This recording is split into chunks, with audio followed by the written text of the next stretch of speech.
નિર્મલ મન જન સો મોહી પાવામાં આપનું સ્વાગત છે.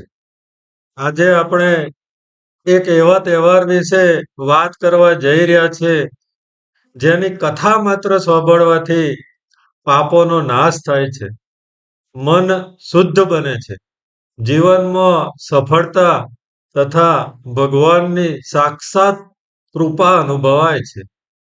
કોઈ પણ એકાદશીમાં ઉપવાસ, જપ, કથા શ્રવણ ત્રણેયનું અત્યંત મહત્વ છે.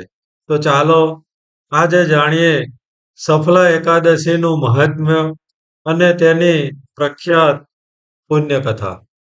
શાસ્ત્રો કહે છે એકાદશી એ પાપ વિનાશીની માતા છે.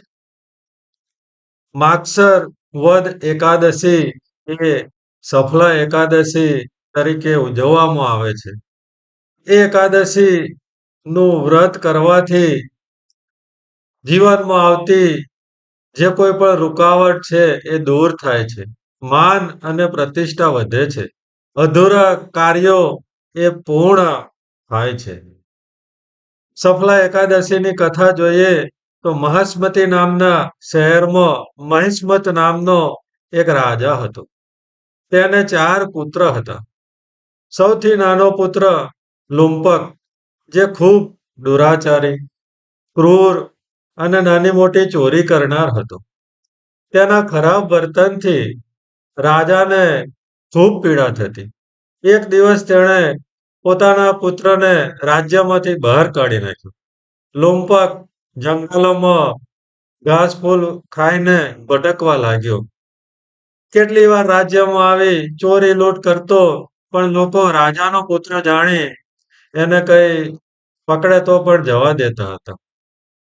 એક દિવસની વાત છે કે જંગલમાં ઠંડીથી બપોરનું તો ભોજન મળ્યું, પણ સાંજનું ભોજન ન મળ્યું ને ઠંડીથી તે પીડાય અને સાંજનું ભોજન કર્યા વગર આખી રાત જાગ્યો.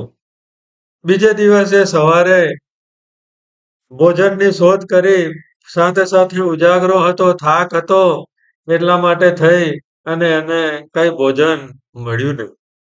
કરતા કરતા દિવસ પસાર થઈ ગયો. સાંજે પણ કઈ ખાવાનું ન મળે, થોડા ફળ એકત્ર કરી અને ખાવા માટે વૃક્ષ નીચે આવી અને બેસી જાય છે. પણ એ વખતે થાક અને ઠંડકને લીધે થઈ એનું શરીર કામ નથી કરતું, તો ત્યાં આગળ ઉઠવાય અને સૂઈ રહે છે. બીજે દિવસે સવારે ઉઠી ત્યારે સૂર્યના પ્રકાશને લીધે થઈ અને થોડી ઠંડી દૂર થાય છે અને તેની પાસે રહેલા એ ફળ ફૂલ એ ખાય છે અને પોતાનું જે કોઈ પણ ભૂખ છે મિટાવે છે. જે આ દિવસે બન્યું એ પહેલે દિવસે સાંજે દસમની તિથિ હતી. એટલે દસમની તિથિએ સાંજ પછી એનું ભોજન બંધ રહ્યું.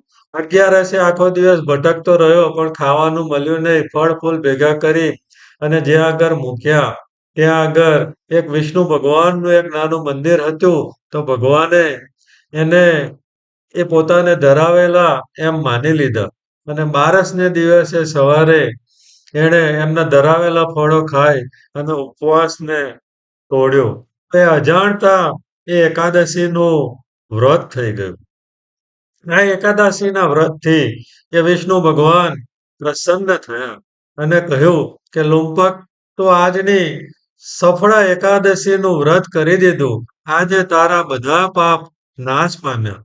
તું રાજા બનવાને લાયક છે. સવારમાં તું તારા પિતા પાસે જજે, તારા પિતાજી તને માફ કરી દેજે. લુંપક બીજે દિવસે સવારે એના પિતા પાસે ગયો અને માફી માગી, તો પિતાએ તેને રાજ સોંપી દીધું. લુંપક એક ધર્મનિષ્ઠ અને લોકપ્રિય રાજા બની ગયો. આ બધું થયું ફક્ત સફલા એકાદશીના પુણ્યથી. ભગવાનની કૃપા મેળવવાનો વિશેષ જ્ઞાન, સામર્થ્ય કે પૈસા જોઈએ એવું નથી. નિષ્કપટ મન, પસ્તાવો અને સેવા એટલું જ પૂર્ણ છે. સફલા એકાદશી જીવનને સફળ બનાવે છે. મનની ગંદકીને દૂર કરે છે નવી શરૂઆતનું દ્વાર ખુલે છે. ભગવાન વિષ્ણુની કૃપા સર્વેના જીવનમાં વહેતી રહે. સર્વેનું જીવન સુખ, શાંતિ અને સફળતા વરસાવે. એ સફલા એકાદશીની સર્વેને હાર્દિક શુભકામનાઓ જય માતાજી, જય શ્રી કૃષ્ણ. ઓમ નમઃ પાર્વતી પતે, હર હર મહાદેવ.